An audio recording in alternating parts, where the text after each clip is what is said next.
Que a graça e a paz do nosso Deus esteja no seu coração, que Deus abençoe a sua vida, que Deus abençoe a sua família. Eu quero conversar um pouquinho com você em alguns poucos minutos. Hoje eu estava refletindo sobre um texto da palavra de Deus, Gênesis capítulo 22. E aí eu pergunto a você, como você tem passado, como você tem enfrentado os desafios da sua vida? Como você tem vivido a sua fé? Como você tem vivido a sua vida cristã? Em Gênesis capítulo 22, nós encontramos a passagem da história de quando Deus manda Abraão matar seu filho Isaque. Então a palavra do Senhor nos diz que Deus pediu que Abraão levasse o seu filho até um determinado monte e ali o oferecesse em holocausto. E diz a palavra do Senhor que Abraão levantou de madrugada, albardou o seu jumento, pegou a lenha, pegou tudo o que ele precisava e ele partiu em direção àquele lugar para cumprir a ordem, o pedido que o Senhor, que o seu Deus, que o seu Senhor havia lhe feito. E ele caminhou 3 dias para até aquele local, para oferecer o seu filho. Então muitas coisas me chamam a atenção nesse texto, muitas coisas me chamam a atenção nessa história. Uma delas, a obediência de Abraão. Deus pediu e ele então vai oferecer aquilo que Deus pediu. Outra coisa que me chama a atenção nesse texto, a fé desse homem, a fé, a confiança de Abraão, depositada na pessoa de Deus. E veja como Abraão está vendo, como Abraão está tratando o desafio, o momento em que ele está atravessando. No versículo 5 do capítulo 22, diz a palavra do Senhor que depois que ele viu o lugar de longe, ele olhou para os moços e falou para eles: vocês ficam aqui, fica aqui também o jumento, e eu e o moço, eu e o meu filho, vamos até ali. E havendo adorado, tornaremos a vós. Primeiro ele diz, havendo adorado, ele estava indo adorar ao Senhor, estava indo adorar o seu Deus. É assim que ele fazia, é assim que ele via aquele momento. É um momento, uma oportunidade para adorar, uma oportunidade para reverenciar Deus como ele é, não por aquilo que ele faz, mas pela sua pessoa, pelo que ele é, Deus Todo-Poderoso, que está no comando do controle de todas as coisas.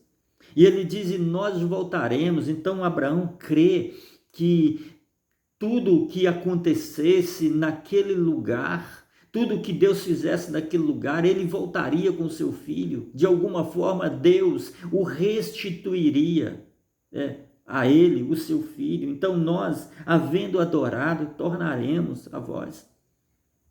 Então, mais adiante, diz o texto que Isaque olha para o seu pai e ele faz uma pergunta intrigante para o seu pai. Pai, eu estou vendo o cutelo, a lenha, o fogo, mas onde está o cordeiro para o holocausto? E a resposta desse homem é fantástica. Deus proverá para si o cordeiro, meu filho. Deus proverá para si o cordeiro. Por isso eu te perguntei como você está passando, como vocês têm enfrentado os desafios da sua vida. Porque quando nós olhamos para Deus, quando nós depositamos a nossa vida nas mãos do Senhor, quando nós vivemos nessa confiança do Senhor, sabendo e crendo que Ele está no controle de todas as coisas, nós olhamos para os desafios que estão diante de nós, nós olhamos para os obstáculos que estão diante de nós, nós olhamos para as circunstâncias ao nosso redor e respondemos como Abraão: Deus proverá. Deus proverá a vitória, Deus proverá aquilo que eu preciso para vencer, aquilo que eu preciso para continuar adorando a esse Deus maravilhoso. Deus providenciará o caminho diante dos desafios, diante das circunstâncias que às vezes, né, são adversas ao nosso redor.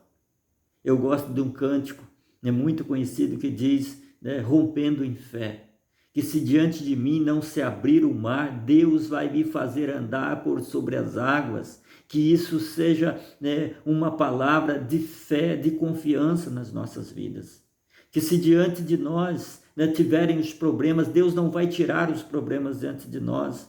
Deus não vai tirar, né, das nossas vidas os obstáculos, mas Ele nos capacita a vencer esses obstáculos.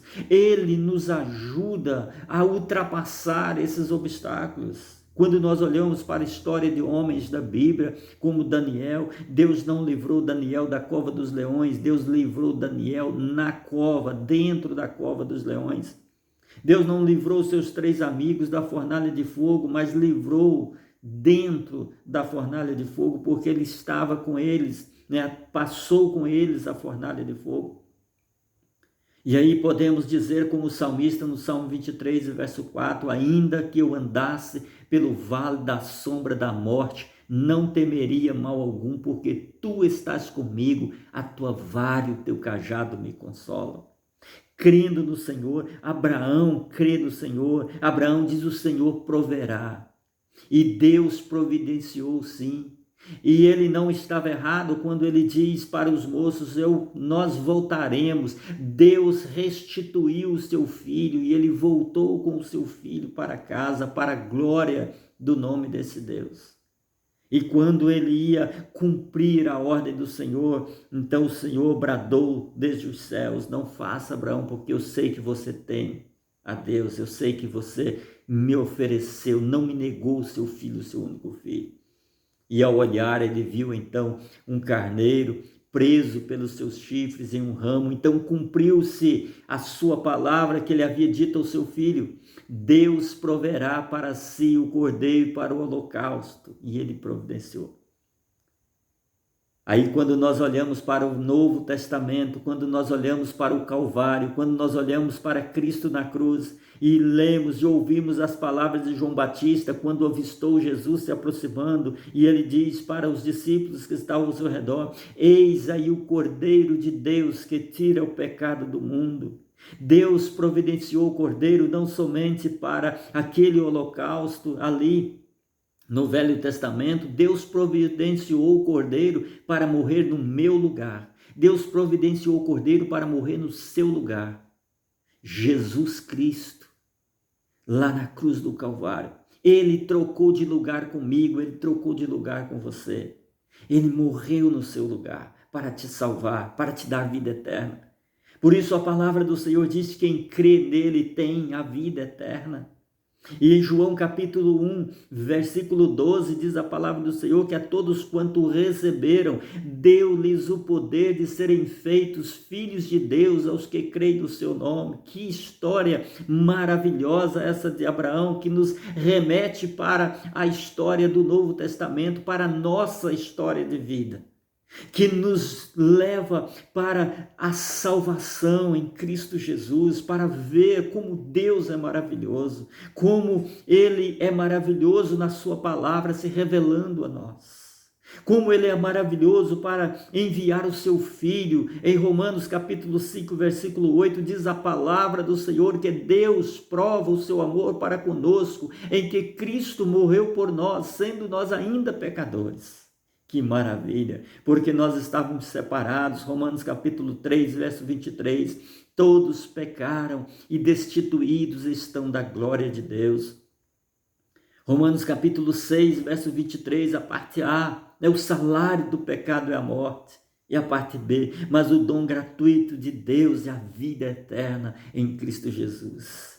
Se você ainda não creu em Cristo Jesus, se você ainda não se entregou a Cristo, se você ainda não recebeu como seu único Senhor e suficiente Salvador da sua vida, não deixe para amanhã. E se você está enfrentando circunstâncias adversas da sua vida, saiba que Deus está no controle de todas as coisas. Ele proverá, Ele proverá. E Ele já providenciou a sua salvação. Então receba, creia em Cristo Jesus, Que Deus abençoe a sua vida, que Deus abençoe a sua família. É a nossa oração em nome de Jesus. Amém e amém.